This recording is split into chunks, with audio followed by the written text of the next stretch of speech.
અંજાર શહેરના લશ્કરી ફળિયા સ્થિત ઇમામવાડા માતમના ચોક ખાતે કરબલાના અમર શહીદોની યાદમાં છેલ્લા 5 દાયકાથી ચાલી આવતી પરંપરા મુજબ સર્વકોમ સદભાવ માનસ મોહબ્બત મજલિસ કાર્યક્રમ યોજાયો હતો।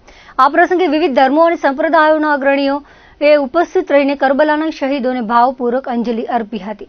અંજાર શહેર મોહરમ તાજિયા કમિટીના પ્રમુખ પીર સૈયદ હાજી અનવર શાહ મહેબૂબ શાહ બાપુના જણાવ્યા અનુસાર કચ્છની પ્રશંસનીય કોમી એકતા સમગ્ર દેશ માટે એક નવો રાહ ચિંધે છે। તેમણે આ સદભાવના પ્રેરિત કાર્યક્રમના પ્રારંભ કરતા મોહરમ પીર સૈયદ હાજી મખદુમ અલી અને હાજી તકીશાહ બાપુને યાદ કર્યા હતા। આ ધાર્મિક મજલિસમાં ઉપસ્થિત બ્રહ્માકુમારીઝના સુશીલા દીદીએ પોતાના ઉદ્બોધનમાં જણાવ્યું હતું કે મોહરમનો તહેવાર જીવનમાં ત્યાગ અને બલિદાનના ઉચ્ચ આદર્શોનો સંદેશ આપે છે।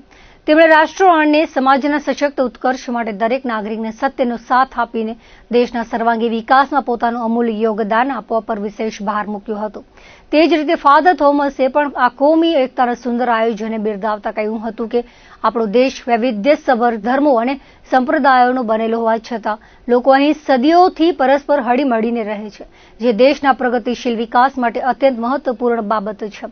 મહાનુભાવોએ શહીદોને અંજલિ અર્પી હતી। આ તકે અંજાર મોહરમ તાજિયા કમિટી દ્વારા ઉપસ્થિત તમામ રાજકીય અને સામાજિક પ્રતિનિધિઓનું પરંપરાગત રીતે દસ્તારબંધી કરીને સન્માન કરવામાં આવ્યું હતું, જ્યારે રુદ્ર હનુમાન મંદિરના મહંત પૂજારી તેમજ ટ્રસ્ટીઓ દ્વારા પીર સૈયદ અનવર શાહ બાપુનું શાલ અને મોમેન્ટો અર્પણ કરીને ભાવભીનું બહુમાન કરાયું હતું।